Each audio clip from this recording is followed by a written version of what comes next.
Hey amazing creative, I hope you're doing well today. Now I've got a creative exercise that's a bit more of a challenge, and we often have paint left over on our palettes, don't we? And it can be such a tiny amount, but still not so tiny that we feel happy to waste it. And when I have a lot of paint left over on my palette, then I usually would put it somewhere else. I would scrape it onto a page in my junk journal or something like that to then work on at some other time. But what about the really small amounts? How can we squeeze just that one more project out of them? So you know how you do sort of warm-ups before you start a session just to get you in? This is like a warm down. Is that a thing? A cool down. That's more like it. This is like an art cool down. And just a little bit of practice at an end of a session to use up some paints. So this is the paint that I had left over on my palette from the bookmark video last time. I hope you enjoyed that bookmark video and got lots of amazing bookmarks out of it. And thank you so much for sharing some of your results too. They've been really lovely. So on this one, not only is there not a lot of paint left on my palette, I have an odd arrangement of colours as well. So this is going to be quite a challenge to squeeze another piece out of this. But I'm going to give it a go. Let's just roll with it. So that's the challenge. That's what we're going to do. Can we make some art out of this? Because I actually have some ideas of how to use up this paint. So let's see how it goes. So to stretch it out a little bit, I'm going to use some water to thin out the acrylic paint. This is all acrylic paint on my palette, by the way. And I just want to get a bit of coverage with this orange so that I can, and I want to add some texture to it as well. So I'm just going to do that by adding different amounts of water, letting it drip, letting it dribble, let it pool in some areas, let it dry in other areas. And by doing that, I will get some different textures going on all the way through this.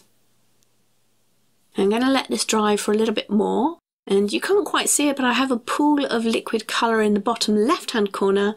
And I want that pool to dry just a little bit more, but again, not completely dry because I want to actually take a print from it. So this is another way of adding texture and stretching out that tiny piece of paint that you had left. And if you came up through the card making avenue like me, then working, and you've worked with a lot of inks, then you might know this technique quite well, but you can use it for all sorts of materials too. So let's try it with acrylic paint. So I would say that around 80 to 90% of the surface is now dry, but where it's wet, it's really wet. And if I press another piece of paper into that wet surface, I can then peel it back off again and get a print. And I've now added texture to both of these pieces of paper. So yeah, really eking out that very last bit of paint. Right, so I'm going to let these two pieces dry and then I'll start eking out the rest of the paint that's left on the palette. And I actually have quite a bit of the turquoise colour left, but I will still thin it out a little bit and stretch it out a bit more. It's an opaque colour and I want it to be a bit more translucent, so adding water will help me do that. And because I've got this floral idea in my head, I'm going to add these colours in a patch, in small patches that I think will probably turn into flowers at some point. But I don't want them to be everywhere, so I'm just putting them, I'm giving them a random placement. I'm not thinking about the placement, but I'm trying to just make it a little bit more random over the surface.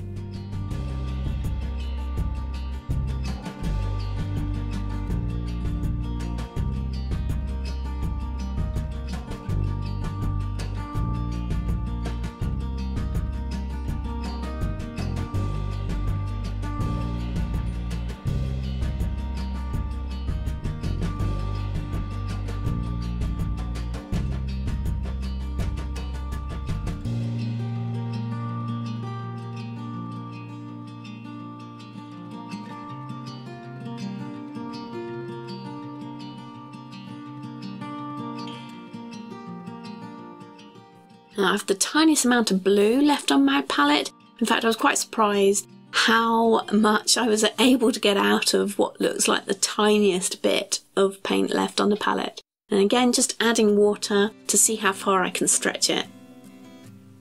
And I think I kind of managed to squeeze quite a bit of paint out of those leftovers. So yeah, definitely give it a go. It's worth it if you've got the time and the inclination to, you know, just have another bit of a practice piece after another session, something quick and fun to do.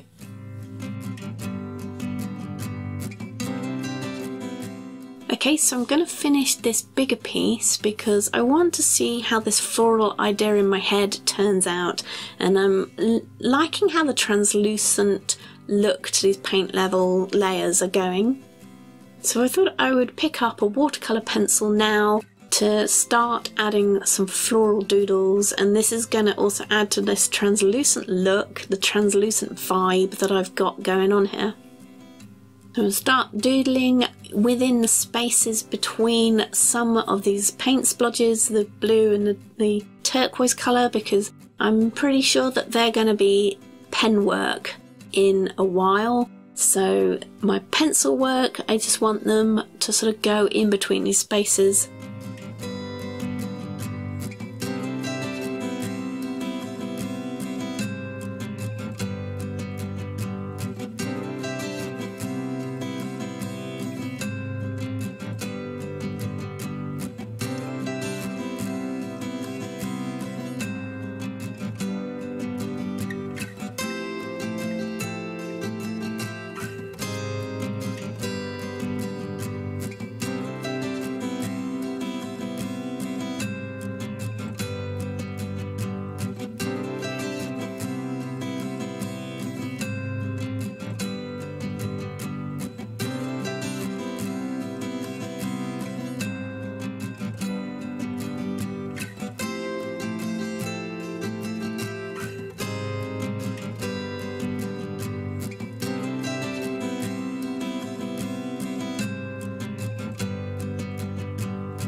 And because I'm using a watercolour pencil, I can then add water to them to pull out the colour from the line and tint the flowers, and you can see that translucent vibe still going on here. Now, I didn't go out of my way to choose the paint colours that I started with, as they were just left over on my palette, but I did choose the pencil colour to add a bit of warm contrast to these florals here. So we've got a warm background, then we've got the cooler areas of the blue and the teal, and then another warm sort of colour in the foreground with this pink pencil work.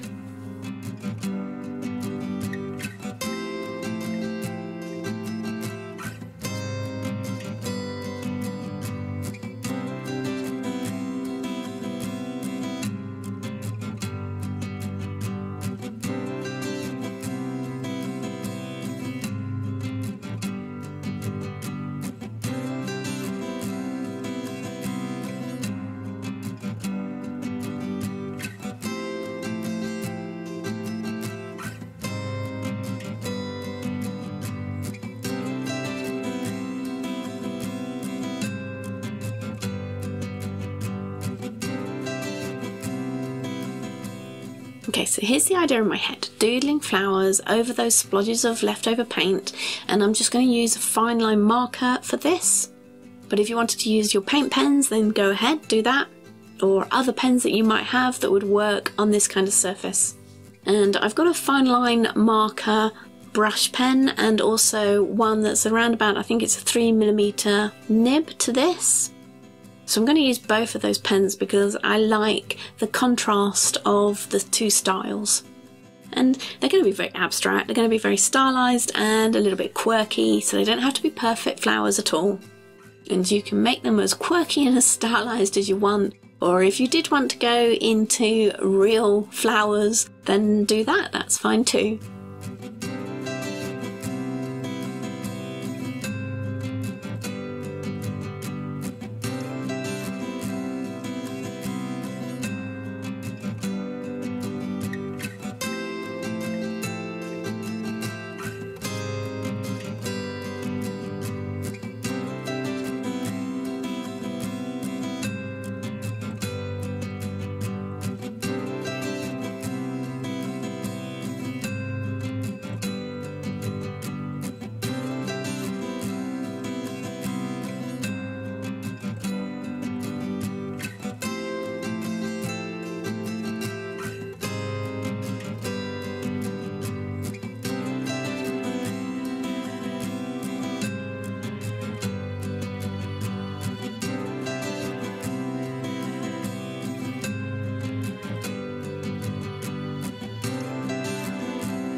I really like how mixing and matching different pen types or different nibs can change up the look of the doodles and add contrast to a piece like this. So even if you've only got one pen, you don't have different nibs, then try adding the lines with different thicknesses. So how you use the pen can also change up and add character to your doodle. And I'm layering my flower doodles where the black line flowers go over the pink flower, so you've got sort of pink flower peeking through the black line flowers. But where I've got black line flowers overlapping, then I'm going to make one flower look as if it's behind the other. So it's not all going to be a line mesh of flowers, if you see what I mean. But have a play with how yours look and see which you prefer.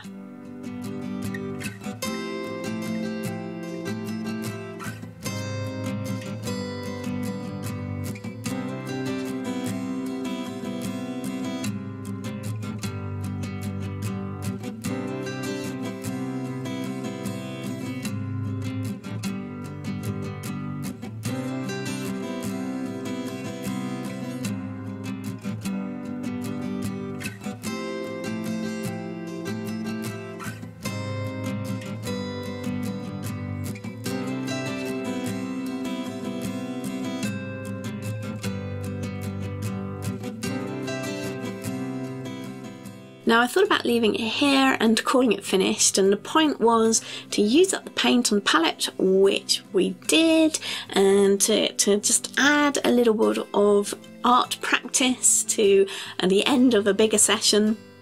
I'll cool down after doing some art, using up leftover paint, and yeah, challenge rocked, we did it. But I might eke this out a little bit more. Okay, so I did add some more paint, but I made sure that I only put a very small amount of paint onto my palette and made sure that I used it all up. And I'm just adding some iridescent green to lift the flowers a little bit more from the background.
So let me know how you get on with this challenge and share the results over Instagram because I would love to see them. So do tag me in and I'll come and take a look. And you remember the other piece that I also started, the one I pressed into the wet paint? Well, that one actually went in a completely different direction, and I will share that piece with you next time. So happy creating, stay colourful, and I will see you next time.